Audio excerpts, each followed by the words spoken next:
The Omega, an original short story by Jared I. McGee.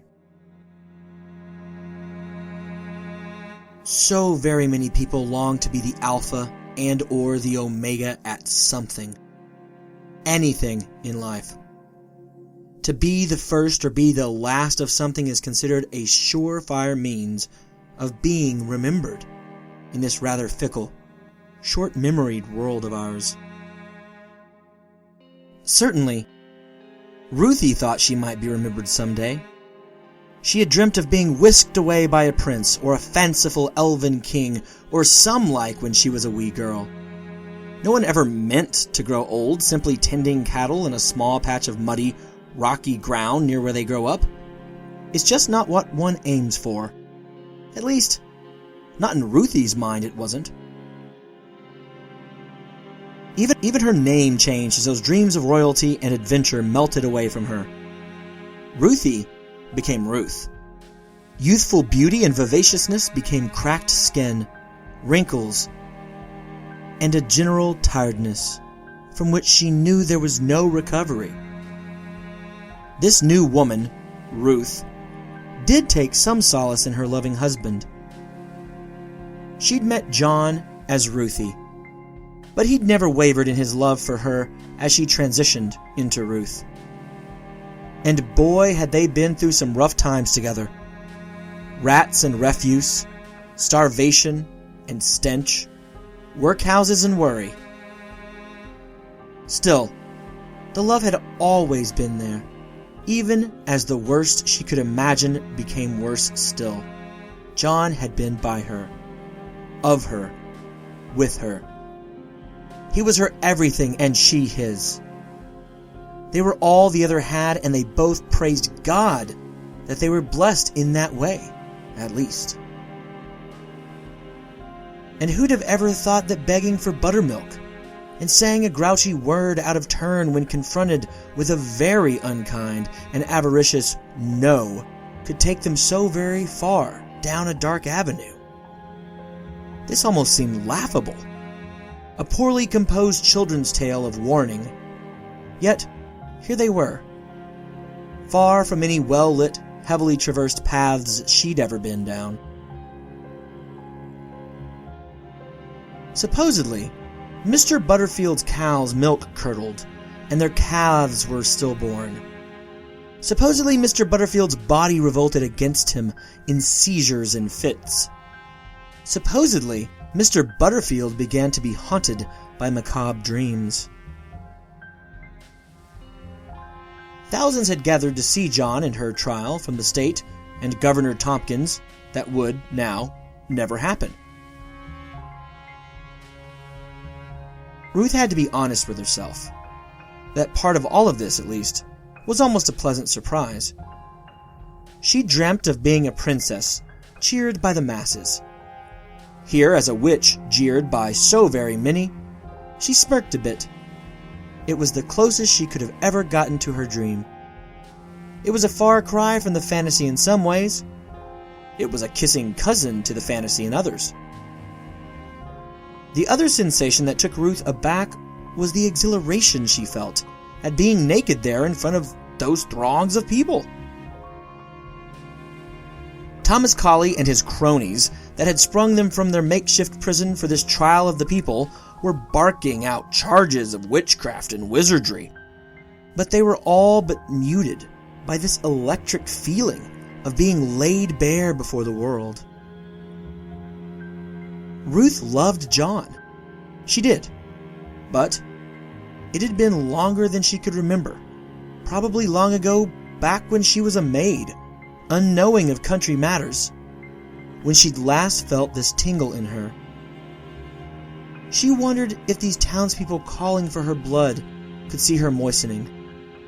See as her excitement ran down her leg. She snickered. She couldn't help it. Those horrendous people probably thought she was peeing herself out of fright. No, she was getting what was building into a sexual release. Again, what an odd way to end this journey. Colley made the usual preparations. They were fresh in everyone's minds, despite the crown outlawing the trial of witches. Her thumbs and fingers and toes were tied together, crossed in such a way as to not allow them to cast any spells. Some questions were asked of John and of her. They just stared at each other when they could find an avenue for an unbroken stare. More tying, more prodding. John was shaking. Since she and he were clearly not going to confess, Collie and the others went to get the sheets needed for the ducking. She caught John's eyes one more time before he had the sheet thrown over him. She mouthed, "I love you," and gave him the best fearless smile her withering face could allow.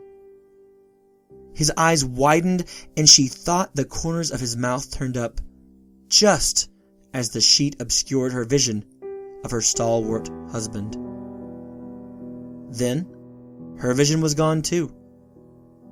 A scratchy sheet was thrown over her, and the men began to push, jostle, and eventually drag her toward the town's lake. Ruth really did feel aroused. What an odd feeling. Her mind began to think about how this would all happen. Drowning was supposed to be terrifying, and it could also be very slow. That was not the death she wanted, but it's the one she was getting. Even the law said this should not be happening to her and John. She wondered if she might be the last, the very last killing of some woman who said the wrong thing in the wrong way at the wrong time to the wrong man. She shuddered. If she were the last, at least this would all be worth something. Her lips turned up in a smile. She was almost nearly godly then. The omega to some other poor woman's alpha. As she felt the cold waters begin to lap at her and get ever deeper, she kept on smiling to herself.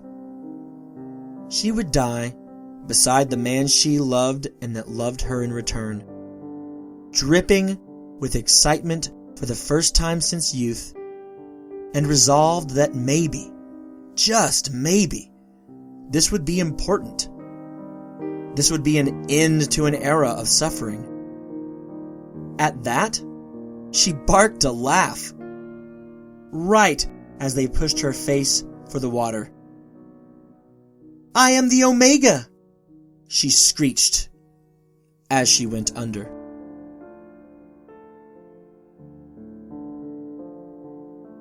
Note: this short story was written with Ruth Osborne in mind.